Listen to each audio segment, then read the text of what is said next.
Sir 16 मार्च से Ayushman card हैं जो उस पे सुविधा लोगों को मिलनी बंद हो जाएगी, ऐसी सूचनाएं मिल रही हैं, क्या कारण है?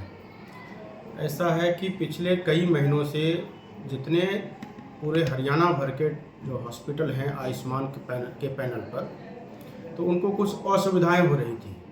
वो असुविधाएं ये है कि पहले तो उनको पेमेंट का समय पर भुगतान नहीं हो रहा था।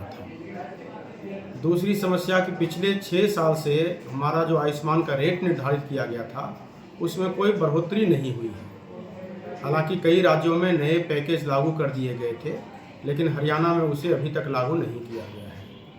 तीसरी समस्या यह थी कि कई तरह की कटौतियां होनी शुरू हो गई थी। जो थोड़े बहुत पेमेंट होते भी थे, उसमें कटौतियां होनी शुरू हो गई थी। तो इसलिए सारे लोगों ने मिलकर के जो पूरे राज्य का जो नेतृत्व है हमारा इंडियन मेडिकल एसोसिएशन का, उनके बैनर के तले सबने उनसे आह्वान किया कि ये हमारी समस्याएं आ रही हैं, इसके लिए सरकार से बातचीत किया है। तो सरकार से बातचीत करने की कोशिश की गई, कई बार सरकार ने आश्वासन भी दिया, लेकिन ज़मीनी स्तर पर पिछले 2 महीने से उसका कोई सही रूप से निष्कर्ष नहीं निकला है। ना तो पूरे तौर पर भुगतान हो पाया है, 2-4-5% भुगतान हुए हैं जो कि बिल्कुल ही नाकाफ़ी हैं। रेट में बढ़ोतरी की जो बात की गई थी वह भी अब तक नहीं हुई है। जो डिडक्शन होते थे, जो निर्धारित रेट में भी काट लिया जाता था, तो उसके बारे में भी कुछ ठोस कार्रवाई नहीं हुई है। और एक चौथी डिमांड यह है कि ये जो चिरायु कार्ड बनाया जा रहा है, चूँकि वह ज़्यादा इनकम ग्रुप का कार्ड है, तो उसके बारे में हमारे एसोसिएशन की डिमांड ये थी कि इसका अलग से रेट निर्धारित किया जाए, क्योंकि ये लोग पेइंग लोग हैं। आयुष्मान के लोग तो गरीब हैं, उनके लिए थोड़ा हमें भी कम पैसे में इलाज करके हमें भी लग रहा था कि समाज में अपनी भागीदारी कर रहे हैं। लेकिन अब चूँकि समाज के सभी लोगों को इसमें शामिल कर दिया गया है, अब कोई इनकम ब्रैकेट की कोई लिमिट नहीं रही है, 10 लाख और उससे ऊपर के लोगों को भी इसमें शामिल किया जा रहा है।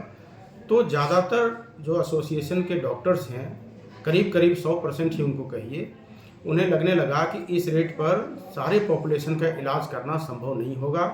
इससे गुणवत्ता में गिरावट आएगी, और अगर इसका भुगतान समय पर ना हो सका तो अस्पताल का संचालन करना बहुत ही मुश्किल हो जाएगा। तो इसलिए IMA state president doctor Ajay Mahajan के नेतृत्व में और आईएमए के आयुष्मान प्रभारी डॉक्टर सुरेश अरोड़ा हैं, उनके नेतृत्व में सभी जिले के जितने आयुष्मान पैनल के तले जितने हॉस्पिटल हैं, सबने 16 तारीख से सरकार से आह्वान किया है कि कृपया हमारी मांगों को सुना जाए, सहानुभूतिपूर्वक उस पर विचार किया जाए और उस पर समुचित कार्रवाई की जाए, वरना मजबूरन 16 तारीख के बाद काम करना अस्पतालों के लिए मुश्किल हो जाएगा। सर आपने पेमेंट की जो बात की है कि पेमेंट नहीं मिल रही है हॉस्पिटल को आयुष्मान कार्ड से, लगभग कितना पैसा जो है वो अटका हुआ है फिलहाल? देखिए, एक व्यक्ति को तो सारा डाटा मौजूद होता नहीं है, सारा डेटा असल में तो सरकार के पास मौजूद होता है, लेकिन ऐसा अनुमान बता रहे हैं कि करीब 300 करोड़ के आसपास राशि बकाया है।